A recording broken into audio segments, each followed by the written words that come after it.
Hi, welcome to ஹாஜிராமா channel. இன்றைக்கி பார்த்திங்கன்னா கறி வித் ட்ரைம் ஸ்டிக் மிட்டா சால்லாம். அதுக்கு என்னென்ன பண்ணியிருக்கேன் பார்த்திங்கன்னா, 2 தக்காளி வெட்டி வச்சுருக்கேன், 2 வெங்காயம் வெட்டி வச்சுருக்கேன், கொஞ்சம் கருவேப்பிலை, ஒரு 3 பச்சை மிளகாய் எடுத்து வச்சுருக்கேன், கறி நல்லா கழுவி எடுத்து வச்சுருக்கேன். இதில் பார்த்திங்கன்னா ஒரு 3 துண்டு தேங்காய், 2 தக்காளி, 2 வெங்காயம் வெட்டி போட்டிருக்கேன் அரைக்கிறதுக்காக. இதில் கொஞ்சம் சோம்பு போட்டு நான் அரைச்சிட்டு எடுத்துகிட்டு வரேன் மசாலாவை. இதெல்லாம் இப்போ நம்ம சமைக்க ஆரம்பிச்சிடலாம். கறி மசாலா, பட்டை 4, ஒரு 3 கிராம்பு, கொஞ்சம் சோம்பு எடுத்து வச்சுருக்கேன், 2 ஏலக்காய் எடுத்து வச்சுருக்கேன், அப்புறம் மிளகா 1/2 ஸ்பூன் மஞ்சள்தூள், 2 ஸ்பூன் குழம்பு மிளகாத்தூள், 1 ஸ்பூன் தனி மிளகாத்தூள், 1 ஸ்பூன் கறி மசாலாவில் மட்டன் மசாலா எடுத்து வச்சுருக்கேன். இப்போது குக்கரில் ஒரு 3 ஸ்பூன் எண்ணெய் ஊற்றியிருக்கேன். எண்ணெய் சூடாகிட்டு இருக்கு. இப்போ நம்ம இந்த மசாலாலாம் போட்டுக்கலாம்.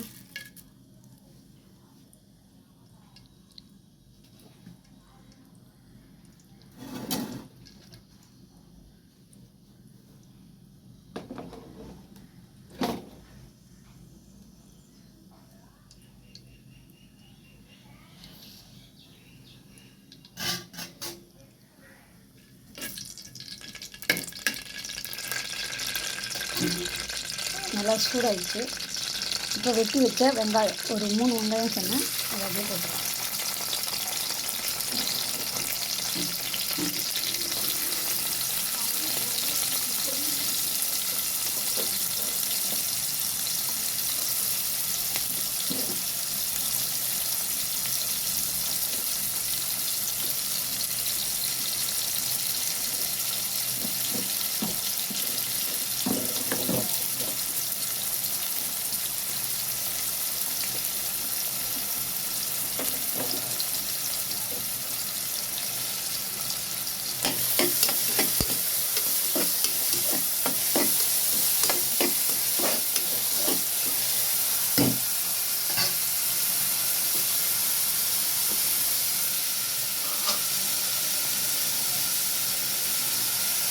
ஒரு ஸ்பூன் கல்லுப்பு,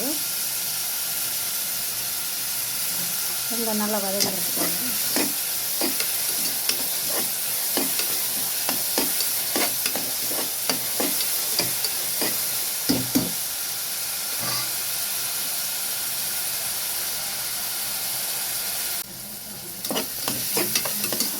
வெங்காயம் வதங்குது. இஞ்சி பூண்டு பேஸ்ட்டு போடுறேன்.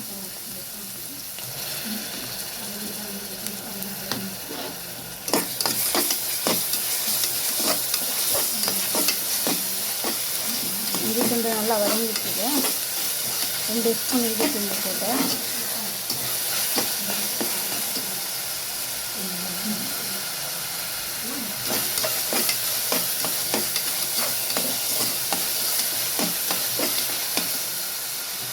பச்சை மிளகா, 2 கொத்து கருவேப்பிலை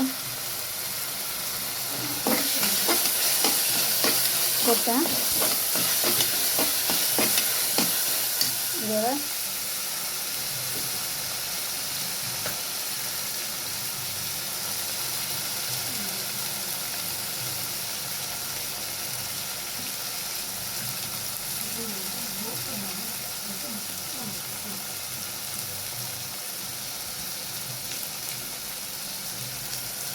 கறி போடுறேன்.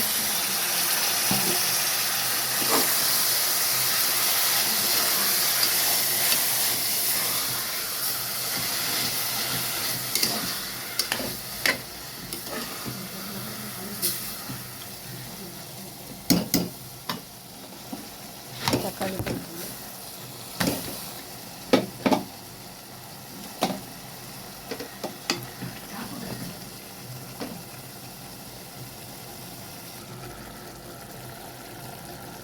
தக்காளியோடு சேர்ந்து நல்லா வதங்கிட்டு கறி. நான் தண்ணி எதுவும் ஊற்றல ஃப்ரெண்ட்ஸ், பாருங்கள், கறியில் இருந்த தண்ணி தான்.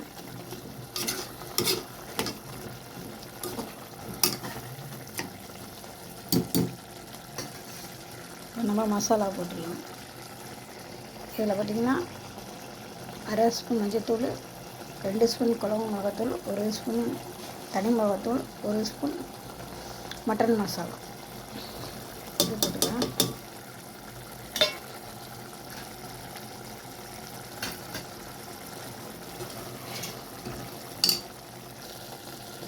இது நல்லா கலக்கி விட்டோம்னா இது மாதிரி தான் இருக்கும். இப்போ அரைச்ச மசாலா ஊற்றணும். இந்த மசாலாலே நல்லா கறி வெந்து ஆகிடுச்சு. இப்போ பாருங்கள், இப்போ நான் அரைச்ச மசாலா ஊற்றுறேன்.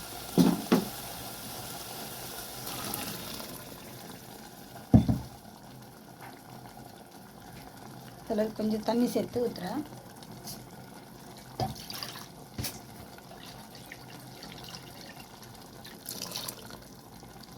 ஒரு நிமிஷம். மசாலாலாம் சேர்த்த பிறகு இந்த மாதிரி தான் இருக்குது. இதில் கறிக்கு இன்னும் கொஞ்சம் தண்ணி ஊற்றணும்.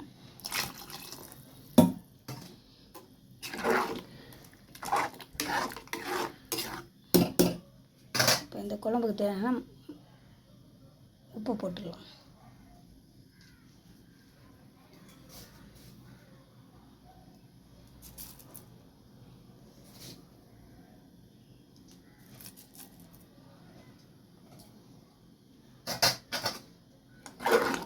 போட்டிருக்கேன். இப்போ வெந்த பிறகு எப்படி இருக்கு நான் காட்டுறேன். இப்போது ஒரு 5 விசில் விட்டுறேன். இப்போ குழம்பு நல்லா கொதிச்சிருச்சு. 5 விசில் அடித்து எடுத்தேன். மறுபடியும் அடுப்பில் வச்சுருக்கேன். கறியெலாம் நல்லா வெந்துச்சு.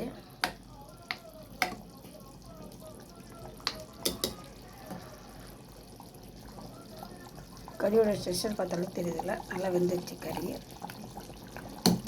5 விசில் வச்சுருந்தேன். இப்போ முருங்கைக்காய் போட்டுறேன்.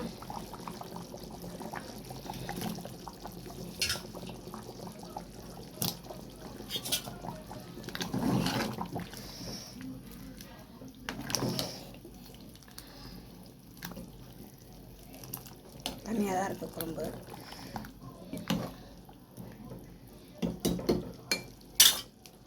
ஸ்லோவில் வச்சிடலாம். 10 மினிட்ஸ் 5 மினிட்ஸ் வச்சா போதும் ஸ்லோவில். ஏன்னா ட்ரம் ஸ்டிக் வேகணும்ல, அதனால். இப்போ நான் குழம்பு 5 நிமிஷம் கழித்து பார்த்தேன். முருங்கைக்காய் நல்லா வெந்துடுச்சு பாருங்கள். டேஸ்ட் எப்படி இருக்குன்னு பார்க்குறேன். இப்போ